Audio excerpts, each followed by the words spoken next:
ma esimene kord tulin Eestisse turistina. Mulle siin väga meeldis. Mõtlesin, kunagi ma tahaks nagu pikemale puhkusele tulla. Leidsin, et Tartu Ülikool pakub selline programm nagu Euroopa Liitu Venemaa suhted. Siis mõtlesin, ma lähen Eestisse, nagu saame 2 asja korraga. Ja ma kuidagi ei mõelnud, et ma jään Eestis üldse. Ma tegelikult esimese poole aasta jooksul ma vihkasin Eestit. Ja mulle üldse ei meeldinud siin. See oli seotud sellega, et kohe, kui ma kolisin Eestisse, hakkasin eesti keelt õppima. Ma ei tahtnud minna seda teed, et ma räägin inglise keelt. Ja ma arvan, et see oli just see mingi 3-4 kuud pärast, mis just kui mulle tundus, et ma oskan piisavalt palju, aga ma veelgi ei saanud aru. Suhtlus oli väga raske. See oli üks asi. Teine asi oli kindlasti kliima, milleks ma polnud valmis. Et tol aastal hakkas sadama, ma ei tea, septembri lõpus ja lihtsalt sajas ja ma nii lootsin ja nii ootasin seda väga külma lume talve. Ja ühel päeval märtsis lihtsalt nagu sain aru, et ma jään Eestis.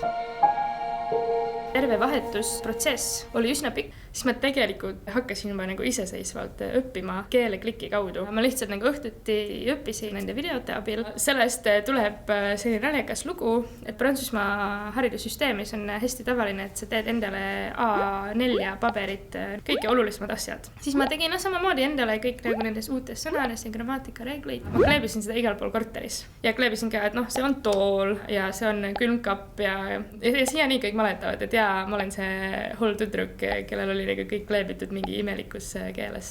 Järgmine samm oli, et ma üldse ei plaaninud tegelikult nagu eesti keel teha töökeeleks. Ma lihtsalt tahtsin, et see nagu baassuhtlus, mingi, et kohvikus tere, soovin kohvi piimaga, maksan kaardiga.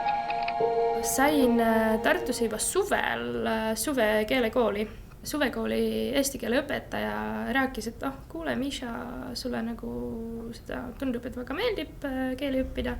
Ja kui sa tahad, meil on siin see hästi intensiivne kursus, et 2 semestri pärast sa räägid vabalt.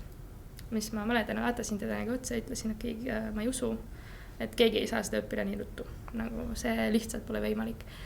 Mõtlesin, et teeme ära, et see on selline väljakutse, et ei ole võimalik, aga tegelikult võimalik oli. Mulle väga ei meeldi öelda, et eesti keel on raske. Ma arvan, et eesti keel on erinev, võrreldes nende teiste keeltega, mis ma olen õppinud varem. Aga see, et eesti keeles on 14 käänet, pean nagu paluma vabandust, aga ei ole. On ainult 3, kui me paneme nagu silmad natuke kinni, siis 4. Ja sellega võrreldes tšehhi keeles on 7. Et siis, mis ma pean silmast, on see, et muidugi kõik rääkisid mulle, et 14 käänet nagu väga raske, isand jumal nagu kujutad sa ette. Ja hästi kiiresti ma sain aru, et 3 või siis 4 on need nii-öelda grammatilised, mis on nagu need olulised rasked. Ja need ülejäänud on põhimõtteliselt mingi osa, kus sa kleebid igal pool nagu lõpus. Pigem mis oli raske, et alguses me õppisime, kui oli uus sõna, siis me kohe õppisime need 3 esimest nagu vormi. Selle esimese aasta jooksul isegi kuskil kohvikus, siis kohe oli tunne, et ma siis pole eestlane ja hästi tihti nad muutsid inglise keele vastu. Aga selleks mul oli see salarelv, mis ma lihtsalt puhtalt nagu õppisin, et aga palun rääkige minuga eesti keeles, sest kui te ei räägi eesti keeles, ma kunagi ei õpi ära. Koridori teisel pool on Eesti esitluskeskus, kus on ka 2 kolleegi, kes on mõlemad Saksamaalt pärit ja nendega ka suhtleme eesti keeles. Mõnikord suhtleme nagu väga kiiresti mingi slängi sõnadega ja siis ülejäänud meeskonnaliikmed nagu lihtsalt vaatavad meid nagu mis asja. Jah, jälle karjääri mõttes Pariis oleks olnud palju loogilisem valik. Ma ei usu, et karjäär on see kõige olulisem asi elus, esiteks. Ja teiseks, mingil määral nagu vastupidi. Et siin mul on nagu palju suurem mänguvaljak. Lihtsalt see, et ma tulen, ütlen 3 sõna eesti keeles ja kõik avavad uksed ja südamed. Ja mulle tundub, et justkui nagu õhus oleks mingi inspiratsioon. Et lihtsalt nagu inimesed saavad kokku püüf ja mingi suurepärane mõte. Ja kõik on nii lihtne. Et võtad telefoni, helistad ja järgmisel päeval on juba tehtud. Minu lemmik koht Eestis on iga koht, kus on suur rändrahn.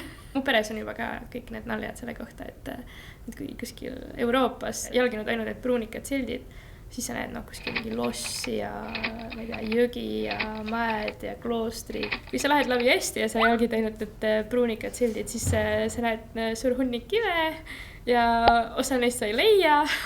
Aga muidugi on ka veel üks koht, mis on see müütiline Tšehhi inimeste jaoks. See on Kunda linn. Siiani vähemalt kord aastas ma olen sinna käinud ja seda kohustuslikku pilti linnasiltiga olen teinud, sest lihtsalt see on nii naljakas. Laulupeoga lugu on, et mingi hetkel mu sõbrad hakkasid naerma. et selleks, et ma näen, mis tantsupidu on, ma pean seal osalema. 2 aastat tagasi mõtlesin, et väga tore, ma siin nagu püsivalt olen siin Eestis, tahaks ka midagi nagu peale tööd teha. Kuidagi sättis nii, et rahvatants valisin. Natuke lambist, ma ütleks, leidsin esimese rühm, mis Google otsingust tuli.